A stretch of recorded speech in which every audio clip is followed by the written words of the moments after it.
Subscribe करें Bajrang ITI study को और घंटे का बटन दबाएं लेटेस्ट वीडियो सबसे पहले पाने के लिए।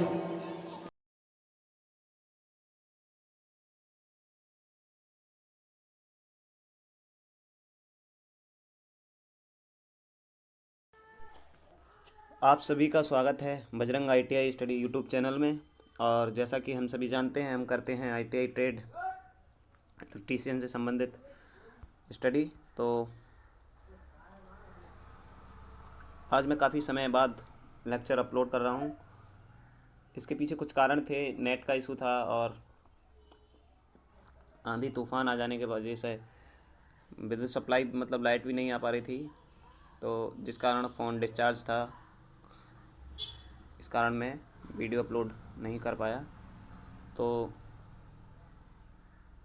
चलिए चलते हैं हम आज की सीरीज पर। और आज का जो लेक्चर है इसमें मैं वन लाइनर के फॉर्म में आपको प्रश्न कराऊंगा। और काफ़ी ध्यान से देखिए इस वीडियो को, क्योंकि ये मैं काफ़ी तेज़ कराने वाला हूँ जो प्रश्न है आपको। तो चलिए चलते हैं अपने प्रश्नों की सीरीज पर। और पहला प्रश्न है हमारी स्क्रीन पर, ऊर्जा की प्रैक्टिकल यूनिट क्या है। ऊर्जा की प्रैक्टिकल यूनिट क्या है। तो ऊर्जा की प्रैक्टिकल यूनिट के बारे में जानते हैं। ऊर्जा की प्रैक्टिकल यूनिट है किलो वोल्ट आवर, KWH करके याद रखिए या किलो वोल्ट आवर करके याद रखिए।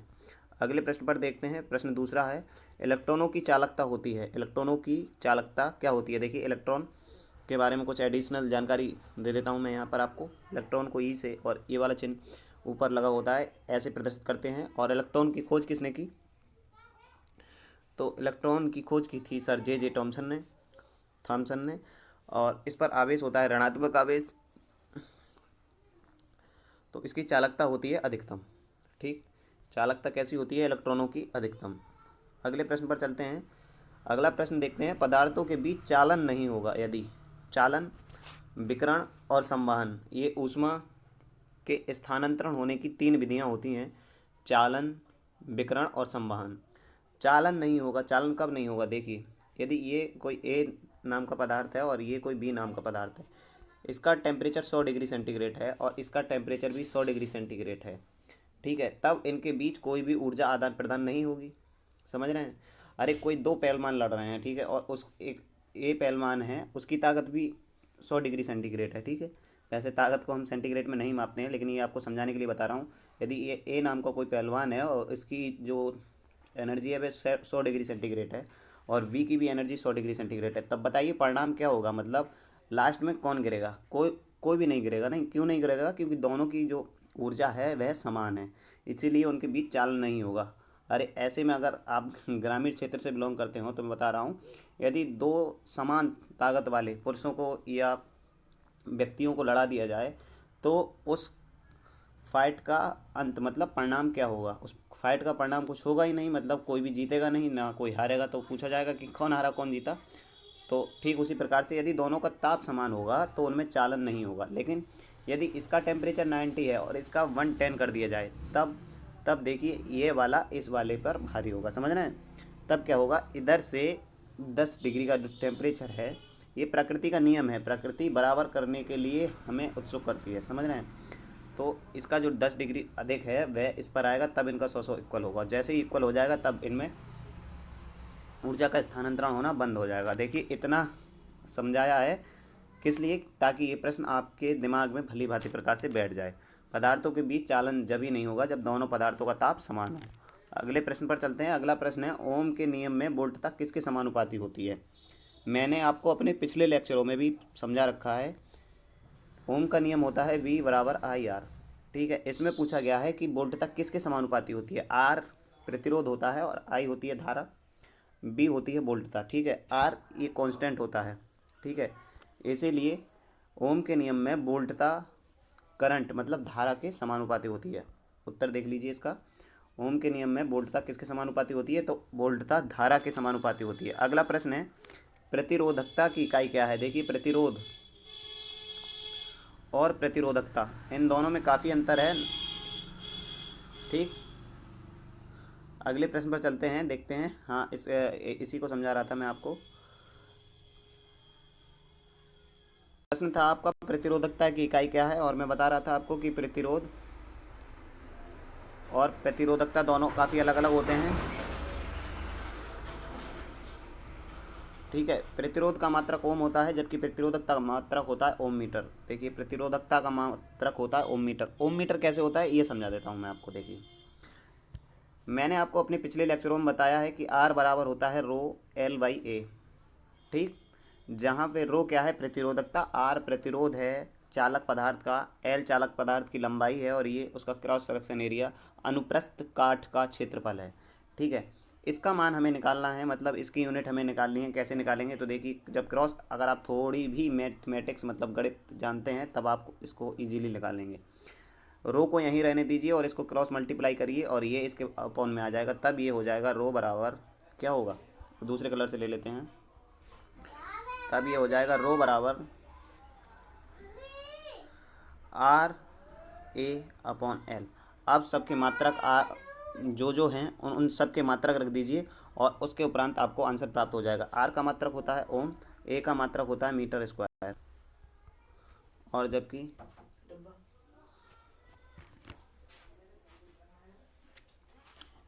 जबकि एल का मात्रक मतलब लंबाई का मात्रक होता है मीटर। अब देखिए, इस मीटर से इस मीटर का स्क्वायर कट जाएगा और ये हो जाएगा ओम मीटर। वही आंसर था, ओम मीटर। देखिए, साफ करके देख लीजिए, ओम मीटर। ठीक है, तो मैं आशा करता हूँ कि आप इस प्रश्न को भलीभांति समझ पाए होंगे। 5वां प्रश्न हो गया है हमारा, और अगले प्रश्न पर चलते हैं। अगला प्रश्न है, देखिए 1 मिनट में 5 प्रश्न करा दिए आपको। अगले प्रश्न पर चलते हैं। मानक प्रतिरोध में होना चाहिए, मानक प्रतिरोध में क्या गुण होना चाहिए, ये आपसे पूछा गया है। तो मानक प्रतिरोध के गुण हैं, उच्च प्रतिरोध होना चाहिए तथा निम्न प्रतिरोध ताप गुणांक होना चाहिए। प्रतिरोध मतलब आर का मान तो होना चाहिए उच्च, जबकि अल्फा प्रतिरोध ताप गुणांक का मान निम्न होना चाहिए। ठीक, अगले प्रश्न पर चलते हैं। आदर्श वोल्टेज सोर्स का प्रतिरोध होता है, आदर्श वोल्टेज सोर्स का प्रतिरोध क्या होता है, तो यह 0 होता है।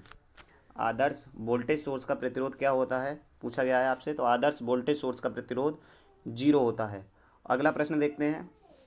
अगला प्रश्न है, प्रश्न नहीं है, उसी को सही से लिखा गया है, एडिशनल जानकारी है। आदर्श वोल्टेज सोर्स का प्रतिरोध स्रोत के साथ सीरीज में जुड़ा होता है। समझ लीजिए, वोल्टेज सोर्स को हम ऐसे प्रदर्शित करते हैं, ये प्लस और ये माइनस। जो बड़ी वाली डंडी होती है वह प्लस होती है, जो छोटा वाला होता है उसको माइनस टर्मिनल कहते हैं बैटरी का। ठीक, और ये कोई लोड है, ये रेजिस्टेंस बनाया मैंने, ये कोई लोड,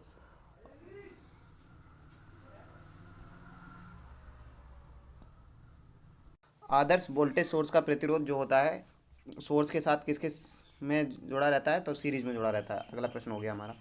अब देखिए, आदर्श करंट सोर्स का प्रतिरोध कितना होता है। अभी पिछले प्रश्न में आपसे पूछा गया था वोल्टेज सोर्स का, देखिए यहाँ पर पूछा गया था वोल्टेज सोर्स का, और यहाँ पूछा गया है आपसे करंट सोर्स का। वोल्टेज सोर्स का होता है 0, वोल्टेज सोर्स का होता है 0, जबकि करंट सोर्स का होता है इन्फानाइट, अनंत। ठीक है, करंट सोर्स का आंतरिक प्रतिरोध कितना होता है, तो वह होता है अनंत। अगले प्रश्न पर चलते हैं। और इसका आदर्श करंट सोर्स का प्रतिरोध सोर्स के साथ कैसे जुड़ा रहता है, तो ये समांतर में जुड़ा रहता है। देखिए, करंट सोर्स को हम ऐसे प्रदर्शित करते हैं और इसका प्रतिरोध ऐसे जुड़ा रहता है। उसका प्रतिरोध वोल्टेज सोर्स का जुड़ा हुआ था ऐसे, जबकि इसका कैसे जुड़ा हुआ है, ऐसे। ठीक है, अगले प्रश्न पर चलते हैं और अगला प्रश्न देखते हैं। अगला प्रश्न है हमारा, बायोसेवार्ट का नियम। बायोसेवार्ट एक वैज्ञानिक थे, उनका नियम किसका संशोधन है, किस नियम का संशोधन है, किस नियम का संशोधन है, तो ये एम्पियर के नियम का संशोधन है। सारे प्रश्न प्रीवियस ईयर परीक्षाओं में पूछे हुए हैं और आप बहुत ही ध्यान से इस वीडियो को देखिए।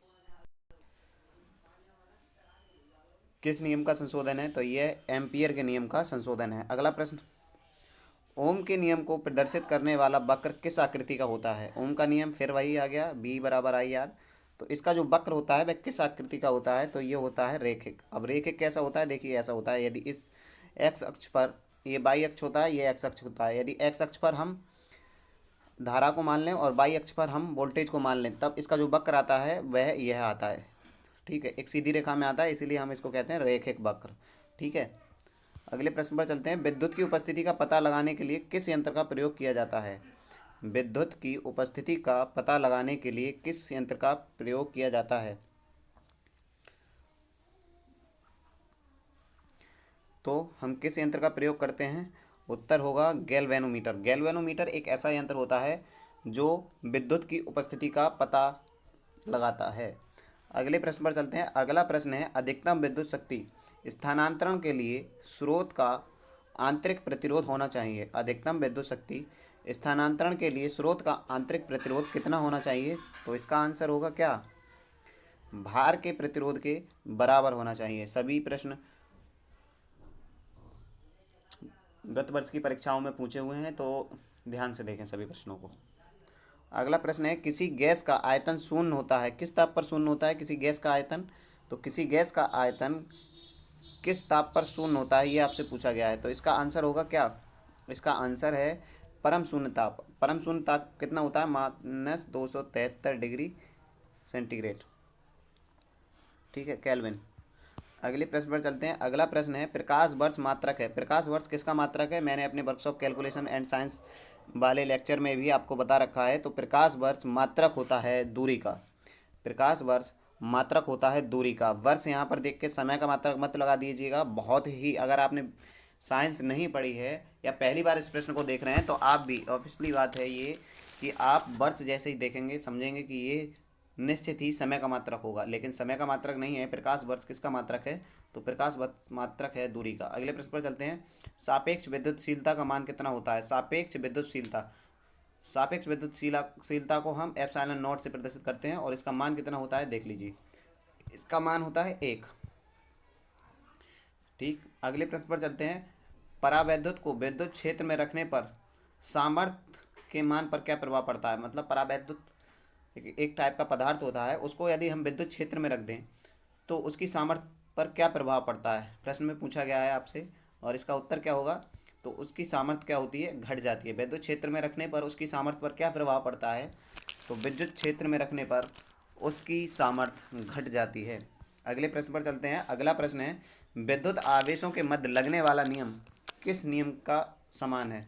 विद्युत आवेशों के मध्य लगने वाला जो नियम है वह किस नियम के समान है? विद्युत आवेशों के मध्य जो नियम लगता है वह होता है Q बराबर, ठीक है, जो बल लगता है वह होता है E बराबर F बराबर Q1 Q2 अपॉन R²। ये किस नियम के समान है? तो ये न्यूटन के गुरुत्वाकर्षण के नियम के समान है। यदि आपने वर्कशॉप कैलकुलेशन एंड साइंस का एक लेक्चर जो अपलोड किया है मैंने चैनल पे, वह देखा है, तो इस प्रश्न का आंसर आप ठीक प्रकार से और आसानी से दे पाएंगे।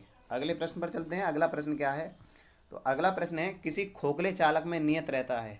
किसी खोखले चालक में नियत रहता है। क्या नियत रहता है? देखिए, तो किसी खोखले चालक में विद्युत क्षेत्र का मान नियत रहता है। खोखला चालक क्या, समझा देता हूँ।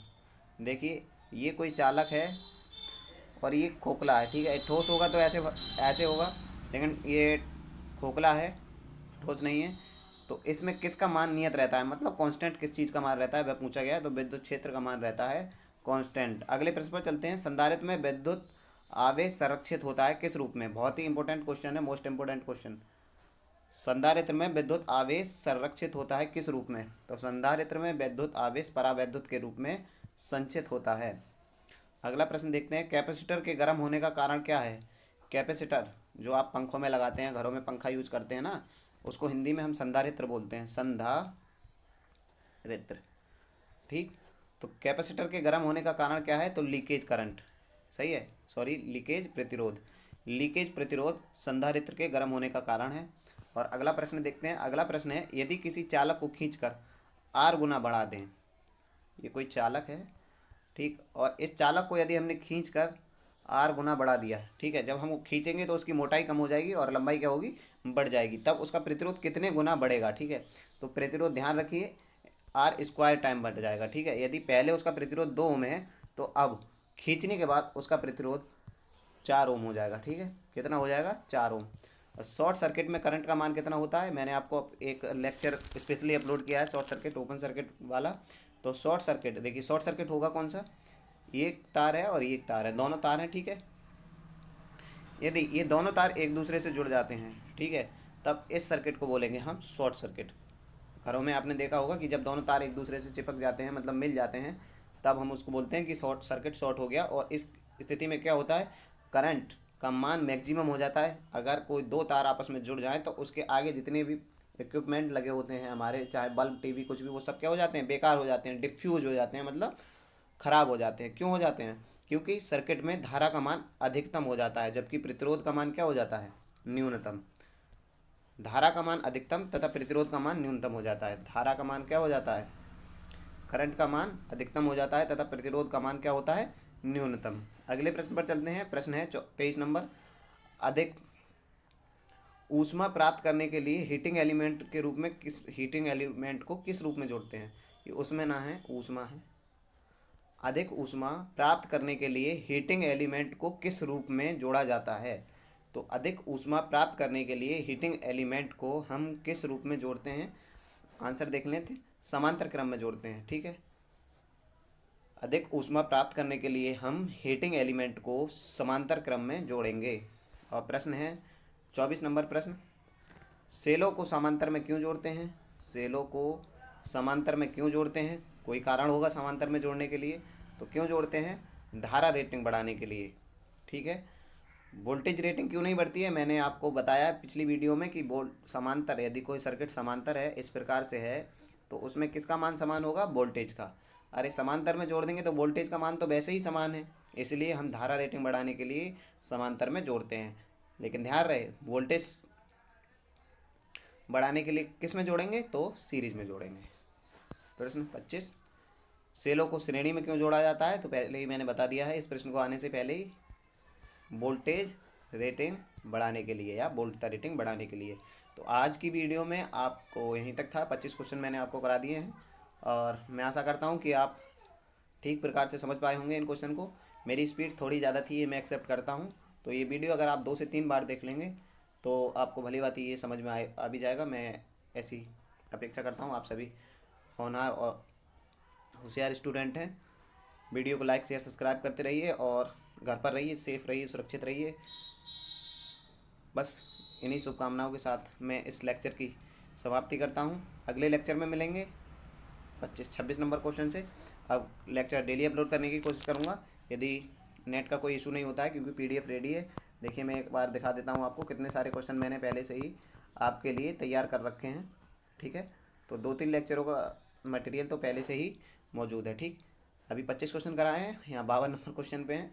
मैंने पूरे आपको लगभग 2-3 वीडियो का कंटेंट तैयार रखा है। तो मैं आशा करता हूँ कि आपको ये वीडियो पसंद आया होगा, और वीडियो अगर अच्छा लगा हो तो लाइक शेयर सब्सक्राइब करते रहिए और वीडियो देखते रहिए, घर पर रहिए, पढ़ाई करिए। जय हिंद, जय भारत, आपका दिन शुभ हो।